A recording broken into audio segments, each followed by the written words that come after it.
الرحمن الرحيم سبحان الله والحمد لله ولا إله إلا الله والله أكبر ولا حول ولا قوة إلا بالله وهو العلي العظيم سبحان الله والحمد لله ولا إله إلا الله والله أكبر ولا حول ولا قوة إلا بالله وهو العلي العظيم سبحان الله والحمد لله ولا إله إلا الله والله أكبر ولا حول ولا قوة إلا بالله وهو العلي العظيم. O Allah, put light in our eyes, light in our ears, light in our tongue, light in our bones, light in our flesh, light in our blood, light in our hearts, light in our intellects. Put light in front of us and light behind us. Light to our right side and light to our left side. Put light above us and light beneath us and light within us and make us all light.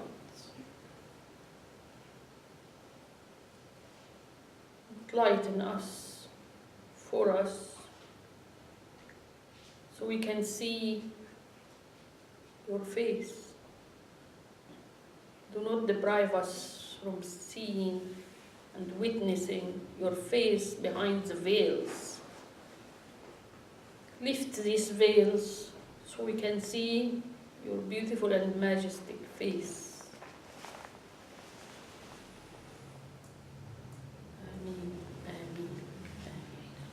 سبحانك ربك رب العزة عما يصفون وسلام على المرسلين والحمد لله رب العالمين. So we talked about how you can see we're living in a life support system to sustain our physical body, but why? Like maybe someone would ask why Allah created it that way, that we're very vulnerable and in need. And this is true about each creature, and even what we consider inanimate.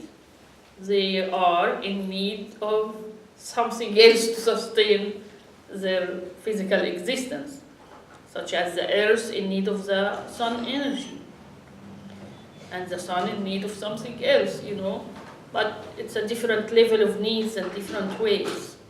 But Allah created that need within us because it's actually a sign of His love.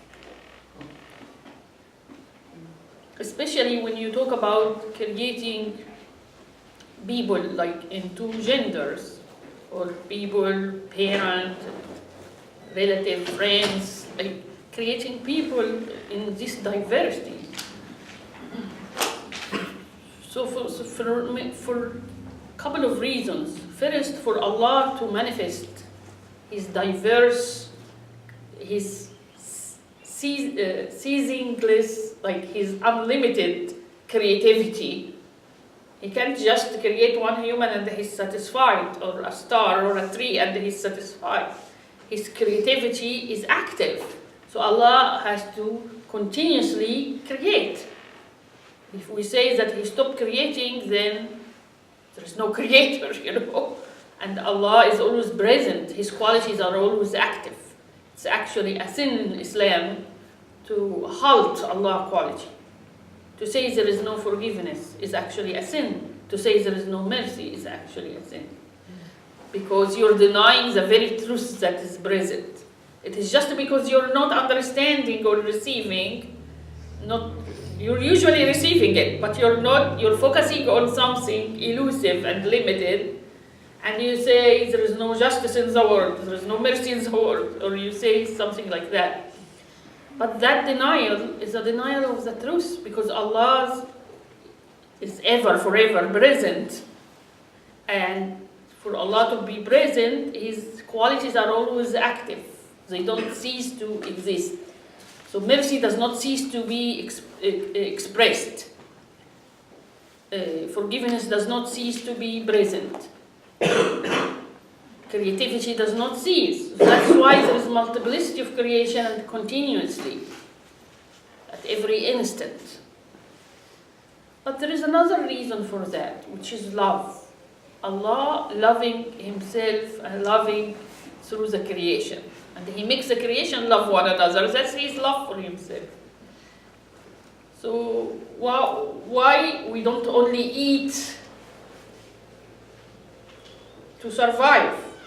We eat for pleasure, like for delight, especially the human being. Like every creature is giving a specific way, and they love it, and it sustains them. So there is creatures that he eats other creatures, or eat grass, or eat seeds, but it is limited. Like it cannot go. Those who don't eat flesh, for example, they eat seeds, that's all they eat. They created that way. They can't go out of their way to eat something else. We are giving these varieties, endless varieties, countless varieties. And so we are giving this a special place, special delight, abundance. Should we not be very grateful? That's one thing. The other thing is the love. When you eat something really delicious, you love it, right? But you attach your love to this limited thing. So you love chocolate, and you're only saying that chocolate at that very moment and delighting in it. And this is how Allah loves His creation. It's a way for Allah to love His creation. So He loves the woman through the man, and the man through the woman. He makes them love one another. That is expressing His own love as He sees His own qualities in these mirrors. So He created this diversity and these needs within us to delight us and to teach us to love. We love a chocolate, we love an animal, we love the nature, we love trees. We love one another. We love at much depth. We are giving this, again, every other creature is limited in the way this is expressed for them, within them, and between them. So, but for us, it is more abundant because we're the vessels of infinity. So not only do we eat, we mix the things and put spices and, make it more flavorful, give it more flavor. So Allah giving us this because we're the vessel of infinity. It's an aspect of Him creating things through us and making us delight in it. And Allah says, as in the Hadith Qudsi, it is said that at the day of judgment or resurrection, He will say to the person, I was hungry and you didn't feed me. And the person will say, how can I feed you? You are the sustainer of the heaven and the earth. Allah will say, so and so was hungry and you didn't feed him. If you would have fed that person, you would have found me there. Because when you are doing this act of mercy and care and love and compassion, you taste that sweetness. How can you taste love except through that the infinite love, except when it comes to finite, as we talked. So it has to come to a finite thing, and you're missing it if you don't do it. You're missing that opportunity to test that sweetness, that love and care. But if someone can say, what if I am the one who's receiving? Usually if we may have easy, some of us, to give. But to receive, we see it as an inferior position. And we don't like it, because it breaks our ego. It humbles us, that we are just in need as anyone else. But if you are aware that the giver is Allah, in the finite way of a person who's giving you the help, then you see Allah. You see Allah is helping you. It's Allah who's bringing you this food, or bringing this healing, that doctor or that nurse. You see only Allah. These veils lift. And when the veils lift, you're not anymore dependent on that very form. You're formless. You're depending on the formless. And you know that any form it comes, it's Allah is caring for you. So eventually you see Allah and you're aware of His presence, taking care of you, regardless of the forms that come and go. Forms disappear and appear. But Allah is always here. That is the liberation.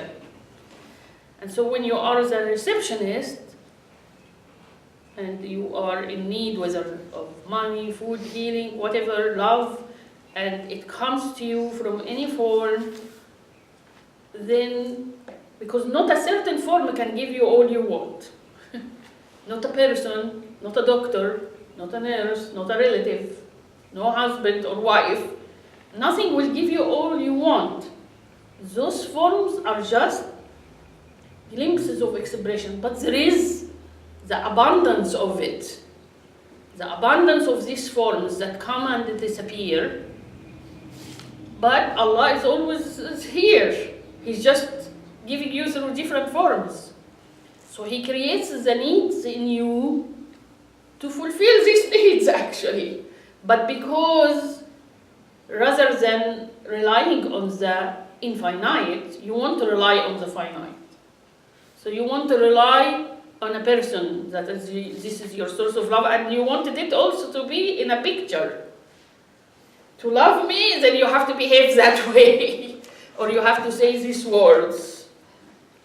But this is not how it works, because we all have our shortcomings. But if you are liberated to love the infinite, that is, the Sufi way is based on the love of Allah. When you love the infinite, then forms have their limitation and you're aware of it. But every form is giving you something. Even if the form you don't like it. Because there is something about it. You don't like one aspect, but there is many others. That particular aspect is disguising something else. It's in disguise. It's a mercy in disguise. Just as the bitter medicine, the surface of it is bitter. That's what you're tasting. But there is a healing quality, a merciful quality, a loving quality, a caring quality. So you can rather just refuse the medicine and be grudging about it, or you rather take it with appreciation and knowing that Allah has also given you the capacity to endure bitterness of the medicine. He gives you this ability. It's just a fleeting thing, just as a fleeting pleasure. Taste it, it's gone. But you know what remains with you is the quality of healing. It's a non-physical thing. So the physical has this type of bad smell, good smell, bad taste, bitter taste. But the qualities behind it is always beautiful, is always good. So these forms comes and disappear, appear and disappear. But the qualities of them, the gifts from Allah, they are always there. Sometimes you could see it. With the medicine example, we can see it. We know, we trust the doctor. So we trust that he's giving us the bitterness because it's healing. So we endure it. But if we have that attitude to other subtle things, then we will know that even with its bitter taste, it holds the same quality, because Allah's qualities do not cease to exist. We have to, Allah also gave us that, there is this ayah in the Quran that Allah does not burden the soul except of what it's in its capacity to endure. And there is beauty in endurance. When you look, for example, about the disabled people, or people who are mentally also having something, actually those who are mentally ill, they might be happy. It's the people around them that they feel that is so horrible, but they might be at peace with it. And the disabled person, physically, there is beauty in that intense experience. Like, I always said the story, sorry if you have heard it before, but I was in this flight and I was watching in JetBlue I don't know if it's commercial, but it has a good message. So it was, the company had given a gift for disabled center to bring the children and their parents to go in a trip with the teachers and the caregiver. And then they interviewed them, and they're giving it part of the charity that the company doing. And watching that, the children are laughing.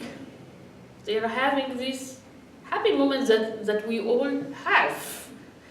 And they excited, they're sharing their wishes and dreams about the future just as any of us. And you can watch the parent and the caregiver and their love they are expressing, and they are showing the children. And there was sweetness in it that makes you cry and make you feel also small about what you're worried about and things like that. There is sweetness to it that is deep. The sweetness of it, that is what it stays. The physicality goes and goes. That's why those people are an inspiration many times for us. There was a particular child who used to come and see in the inn. He passed away, but he was disabled, he was dying. And he wrote this beautiful book called The Case of God.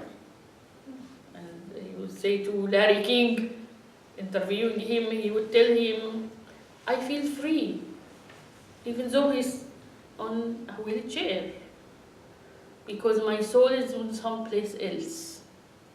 We will learn this as we walk through emotions and through rationality, the intellect, and through imagination. There is other realms. It's not only the physical. And to live that depth, some people get to know the meaning of life better than people who have all, but they're still looking after a mirage. They always want more, but they have never experienced that depth of life, that sweetness of life. That's why there might be some successful, rich person who commits suicide. And that boy, he had reached that depth of meaning in life and became content with it. Surrender. And in surrender, he came to accept that depth of beauty. And Allah gave us the capacity to endure, to be resilient. And there is beauty in that severity. The beauty of endurance, the beauty of patience, the beauty of resilience. The human spirit has this beauty which is divine because it's from Allah. And it is not like Allah is a person sitting in the sky and inflicting this upon people. He's with you wherever you are. He's the one who gave you this feeling, this endurance. There is the ayat in the Quran that implies or says that those who hurt Allah and hurt Allah and hurt His Messenger. So Allah prescribed hurt to Himself. الَّذِينَ يُؤْذُونَ اللَّهَ وَرَسُولُهُ. So he prescribed for him the herbs. It is not like he's closer to you than your jugular vein. He says, I was hungry and you didn't feed me. I was sick and you didn't visit me. I was thirsty, I was naked and you didn't dress me. So Allah is telling us, I gave you this thing, I'm with you. You have it from me. I am with you in it. And I'm with you and I give you the resilience and the endurance. And there is beauty in that, there is depth to that wake us from the illusion to know what is perishable and passing and disappearing, and what is everlasting, what is beautiful, to taste it, to experience it, so it becomes real. Otherwise, it is just a concept, not knowing, not realized. That's why in Sufism we use the term realized and actualized. Otherwise, it's just a thought, a concept, a theory. It has to come to action. So, with the awareness that is Allah is supporting me. So there is this sometimes phrases that the Sufi teacher had given to people to say, for example, Allah is with me, Allah is with me. In Arabic, and Allah Amany, or Allah is watching me. That's something else to prevent you also from being abusive to others or to yourself. So they teach you these phrases to bring that perception that is Allah with you. Allah is here, is present, He's giving you abundance, He's making you taste the fullness of life, the depth of life. And it is from Him and to Him. So the physical, the intense, or the dense is what make you know. Otherwise, if it is all light, But here is the trick.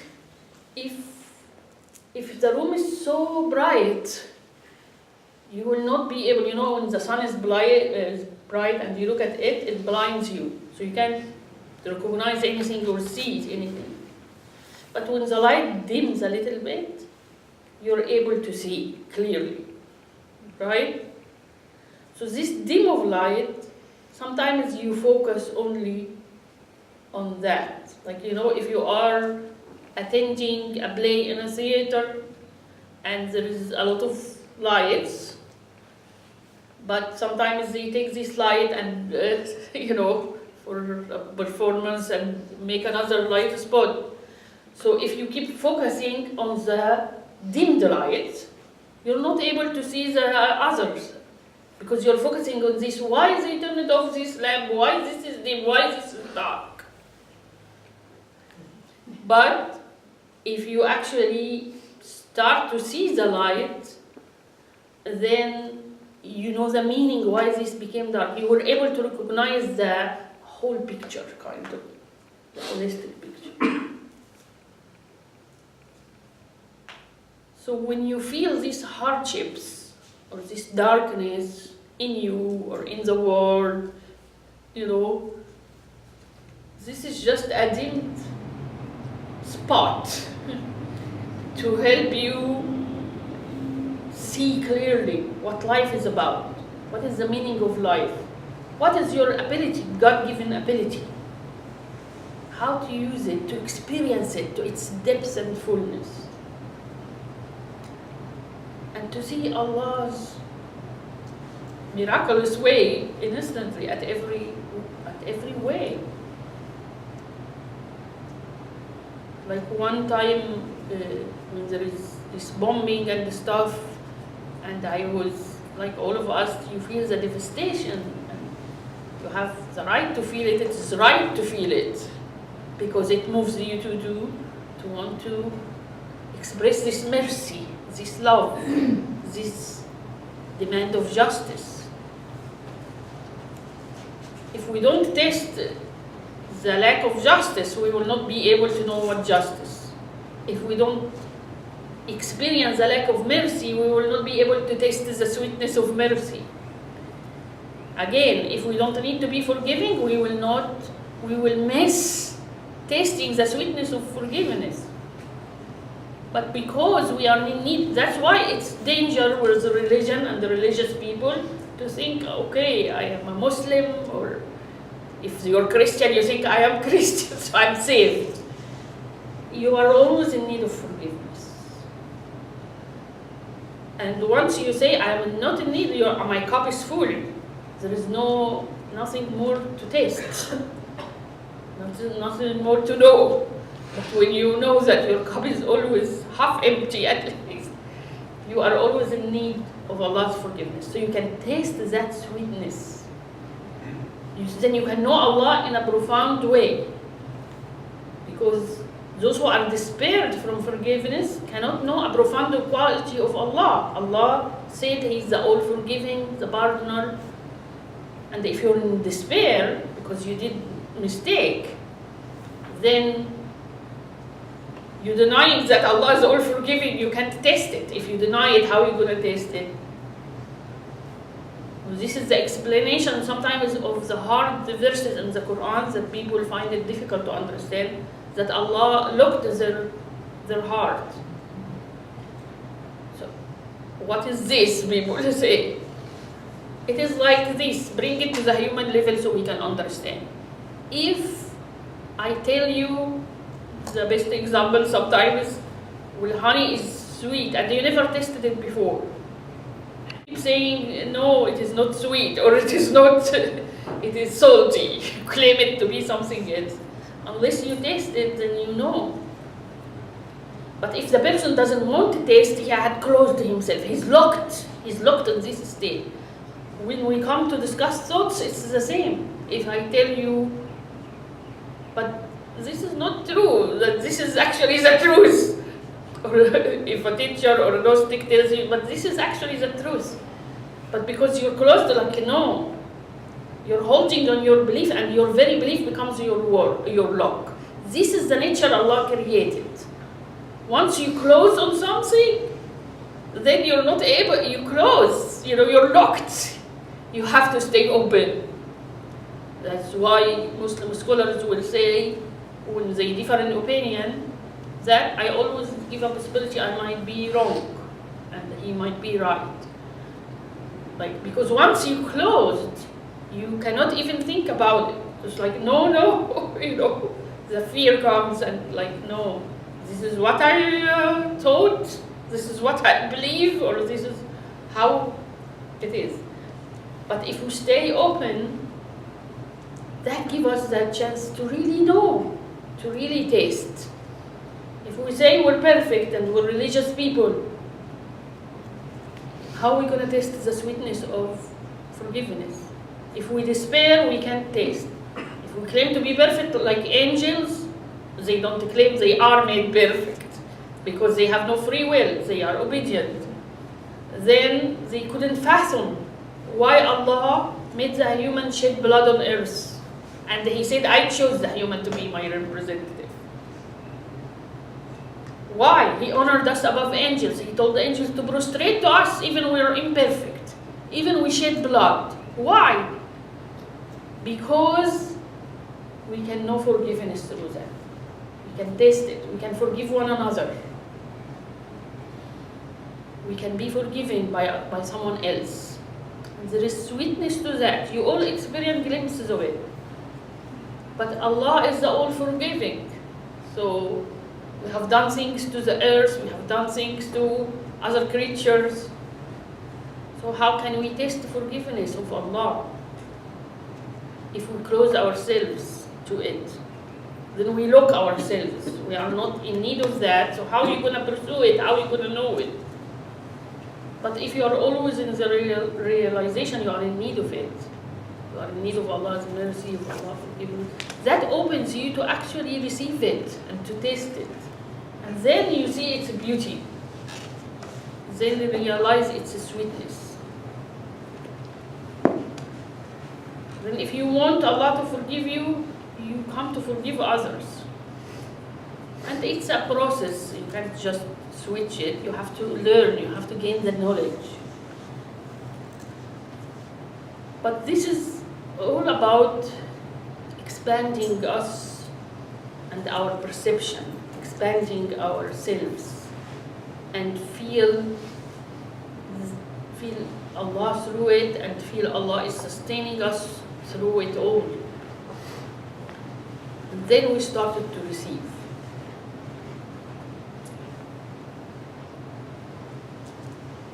So when we become heedless, we say there is no this or that. There is no sustenance because there is no job. There is no love because I don't have a beloved. There is no justice because the world is horrible. There is no this or no that. This is what we tell ourselves. But that's a denial of the truth.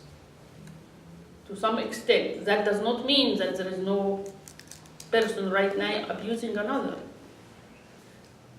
But that does not mean that justice does not exist. It's because we only focus on the physicality, but if we look at the other realm, we find the justice in it, the invisible realm.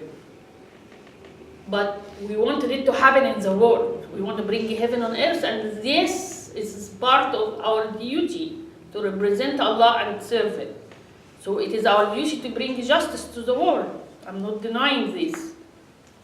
But I'm denying the statement, the statement is wrong. Rather than saying there is no justice in the world, Allah, how can I serve justice in the world?